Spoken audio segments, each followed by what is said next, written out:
Greetings, fellow and future Star Citizens. Gray-headed gamer here. We're back on Star Citizen Island for a look at the last of the Hull series, Retracted, the Hull E. But before we do, let's check out this MISC Reliant I did a video for last week and didn't realize till after I rendered it I had the dang cargo module in the back upside down.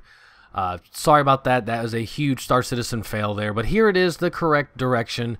The ramp goes down, Gray. Ramp goes down. So no matter what, Reliant is still a badass ship. So we're going to head on back to the back of the island because I noticed very quickly that once again, even with the Hull E retracted, it's almost too big for my island. It's amazingly big. So I took this back section of the island and I threw on some landscaping and textures and trees. And I'm going to speed this up so we can get back there pretty quickly because it's actually pretty far back on the island. But I've really wanted to get some practice on more natural landscapes because I'm really hoping once the game is released and we get our private servers that I can develop some outdoor FPS kind of maps and run some private games. I think that would be really fun to do as long as it's not too awfully complicated because I'm not a computer genius like a lot of these guys out here that are getting the FPS to work through the leaked files and stuff. These guys are awesome. So here we are back at the island.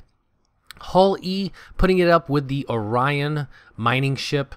The Hull E comes in at 165 meters when it's retracted. Now that's my number, not a CIG number, but it's the closest I could see where it kind of fit right.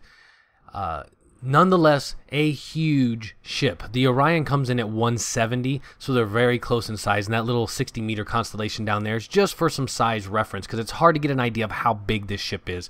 I even put a little Aurora up top just to give you an idea. Now, with the Hull E, I've been doing a lot of thinking, and I'm really hoping that this ship is going to be a logistical nightmare to fly. Because, you know, we have ships that are easier to fly, and we need some very challenging ships. And I believe the D and E could be those ships for us. You know, it would be really horrible if a couple guys could just grab a couple NPCs and fly this thing back and forth from a couple planets in safe space. You know, you're talking, you know, billionaires within the first week of the verse releasing.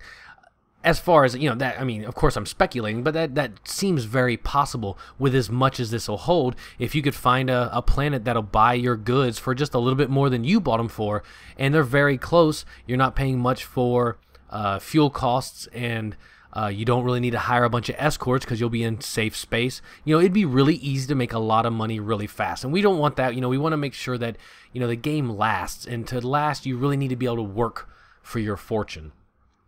So with the Hull E retracted, it's a monstrous ship. Now, of course, it's not Idris size, but it is monstrous. And if you look at that Aurora on top, it's almost the size as the turret up front. And if we swing around to the main thrusters back here, I also put an Aurora back here to give you an idea because those main thrusters are also just huge.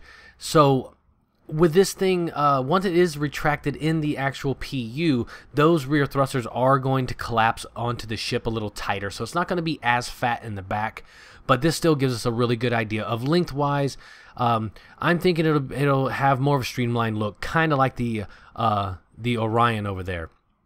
But nonetheless, the Hull E retracted is still a big tank of a ship. I could really see this thing being a force to reckon with when it's in its closed form like that with a couple escorts. So there's your Hull E. We'll do some flybys. But after this video, guys, why don't you go check out my buddy Mason Grimm and Bolt Thrower at shipspecs.com. Now, they also have a YouTube channel, ShipSpecs TV, where they're doing the like a very techie kind of overlook of the ship and the weaponry and the shields and stuff. Very cool stuff. But this shipspecs.com has really piqued my interest. They run a similar webpage for Mech, I believe it's Mech Warriors Online or Mech Online. I'm not really sure. Sorry, Grim.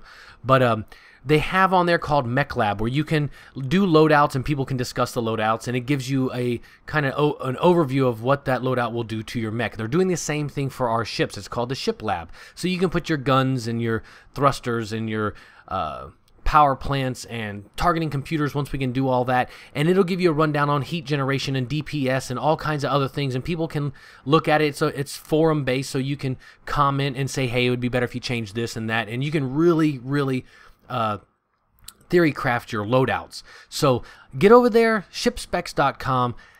Sign up to their forums. Let's show these guys some support so they can get this ship lab up online. Thanks for joining me, guys. Don't forget to check out all the other Star Citizen YouTubers out there. Show them some love. We'll do some fly arounds with some music, and I will see you guys later.